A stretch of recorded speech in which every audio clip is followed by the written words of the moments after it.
The topic Rixia is belongs to the bryophyte. That is the Rixia is the cryptogamete plant.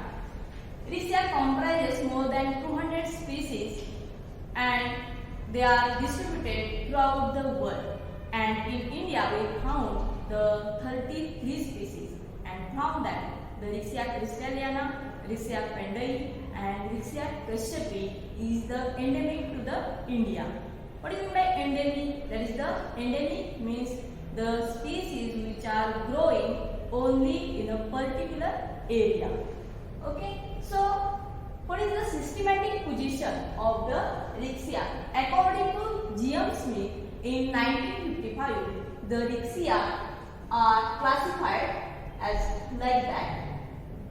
That is the kingdom Plantae, division Bryophyta, class Hepaticea, order Mercanceus, having Rixiaceae, and the genus Rixia.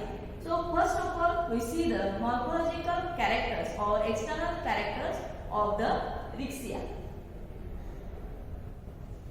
Whenever we see the Rixia, it is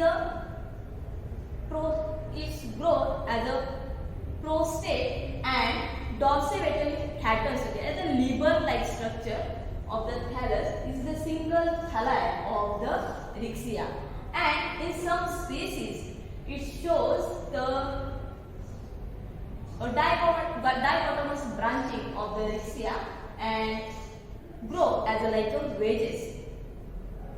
This is the dorsal view of the Rixia and it shows the mid-line or mid-vein. That is at the dorsal side it shows a groove at side of the midline. Groove, that is the furrow of the, and because of that it shows a boat-like structure at the upper side. And the ventral side it shows the presence of rhizoids and scales.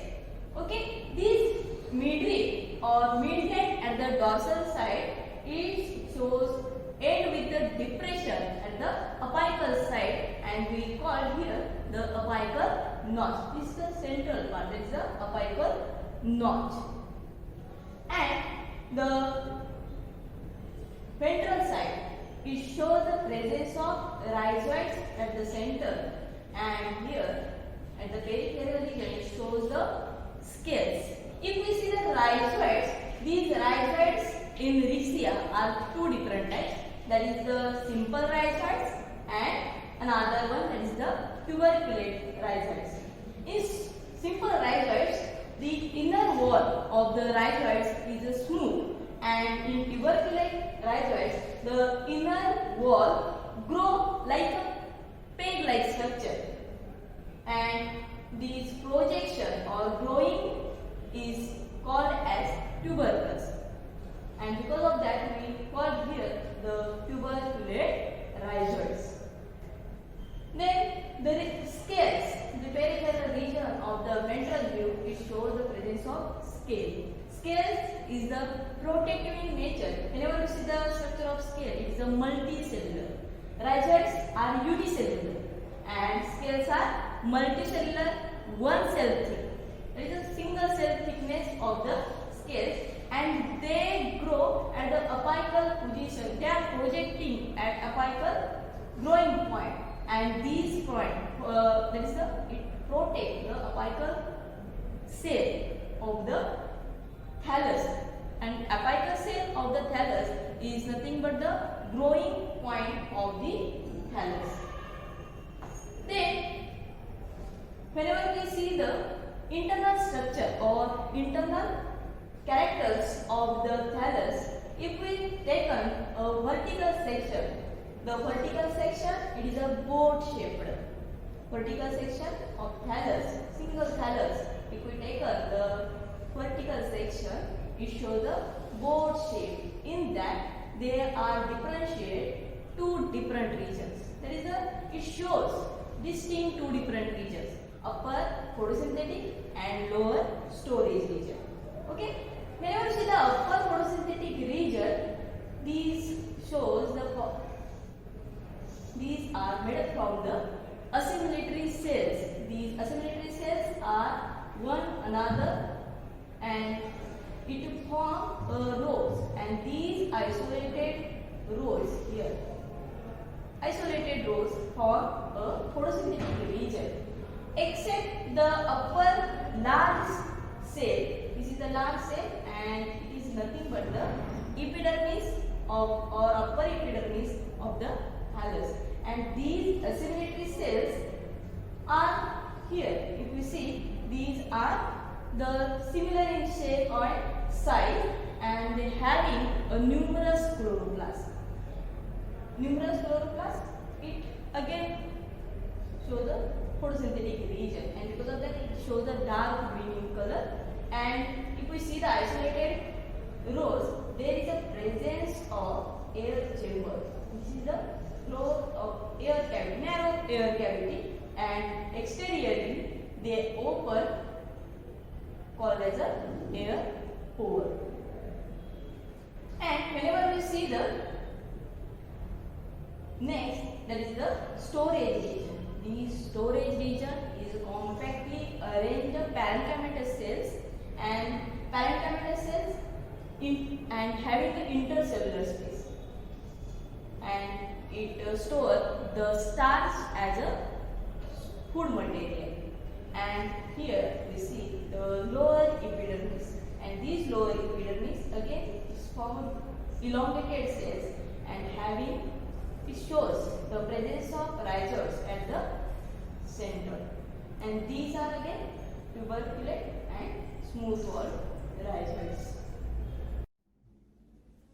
Now we will see here the how Rixia reproduces. In Rixia, they are reproduces with two different methods, that is the vegetative reproduction and another one, that is the sexual reproduction. In vegetative reproduction, the fragmentation. In fragmentation, due to death and decay of the older dichotomy, the thalli are separated from each other, and these thalli are again develop the new plant in favorable condition. That is the process of the development of plant with the help of fragmentation, or plant developed with the help of fragmentation. Then by tuber, at the apices of these thallus, it develops a tuber-like structure and the apical position, and these tubers are remain dormant in unfavorable condition, and later on in favorable condition they get metamorphosis and develop a new plant. Then third one, that is the rhizoids. In some species, the rhizoids become divide and redivide, and it form a mass of the cells, and these cells having a numerous chloroplasts, and later on in favorable condition these cells have capacity to develop a new plant. Then with the help of adventitious branches, if we see the Rixia flutens, in Rixia flutens the adventitious branches are arises from the dorsal surface where the rhizoids are found, and these from the mid dorsal portion there are developed the adventitious branches, and from that these adventitious branches are detached from the main thallus, and later on these adventitious branches will develop a new thallus or new plant. Then death of thallus in drought condition.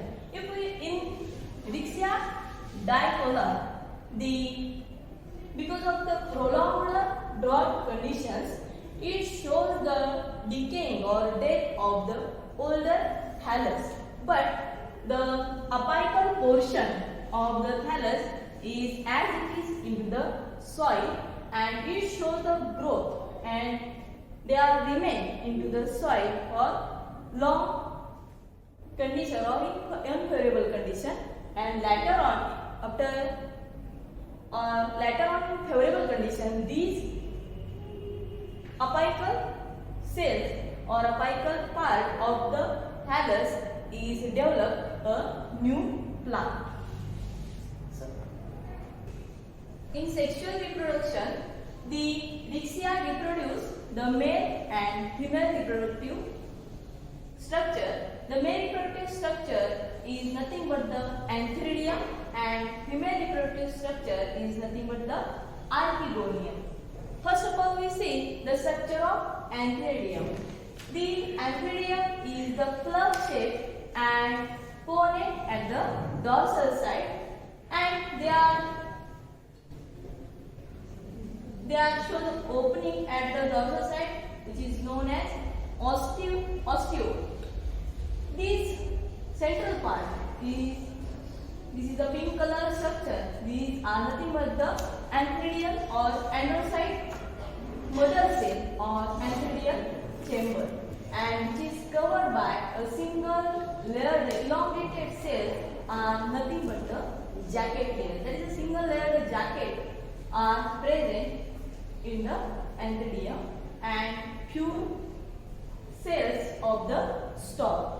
These antheridium are embedded in the antheridial chamber. In metamorphosis, these androcyte mother cells, here you see the androcyte mother cell, like that one. In that is the triangular structure having a large nucleus, and at the time of metamorphosis, these androcytes shows the large nucleus and blepharoplast at the peripheral side of the chloroplast, and later on this blepharoplast shows a elongated structure or rod-like structure. This is the blepharoplast.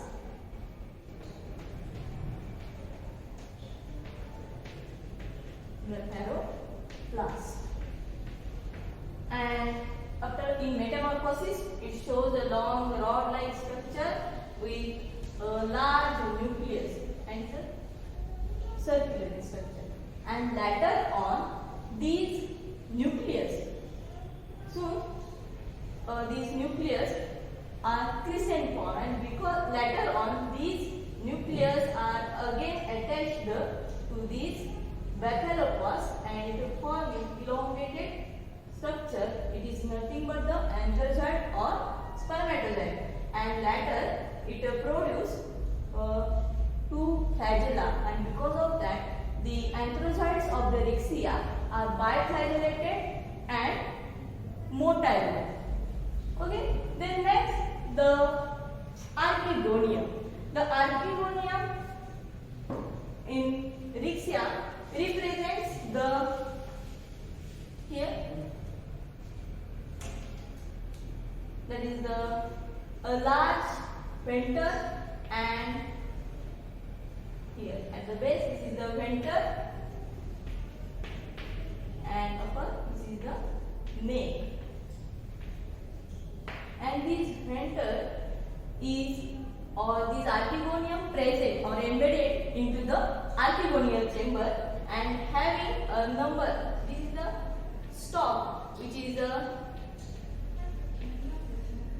multicellular stalk attached into the archegonial chamber, and the venter having the two cells, one large, that is the egg cell, and the here another small cell, that is the venter canal cell.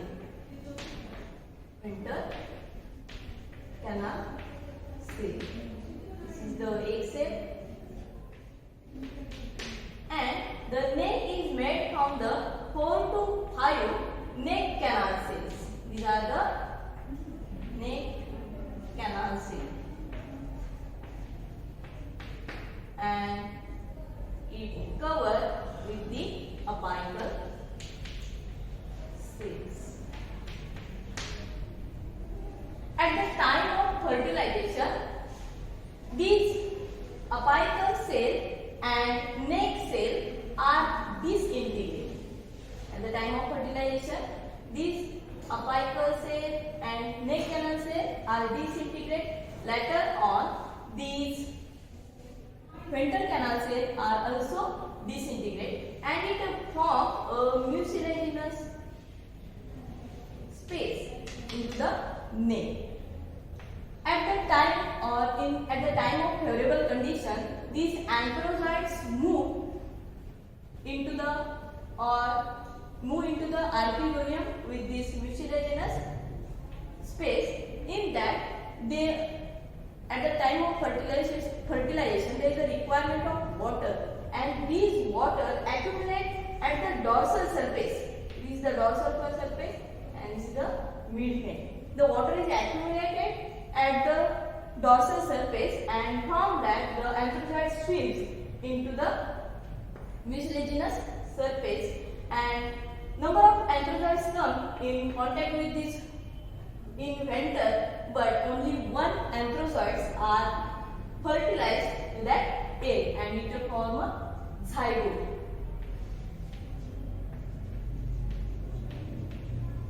Later on, zygote are divide and redivide to fill the total up to the filling the venter, and these venter cells shows the anticlinal and periclinal division, and it will form a calyptra region, that is the covering of the sporophyte. This is the sporophyte of the Rixia, and here the sporophyte only represents the capsule into the Rixia.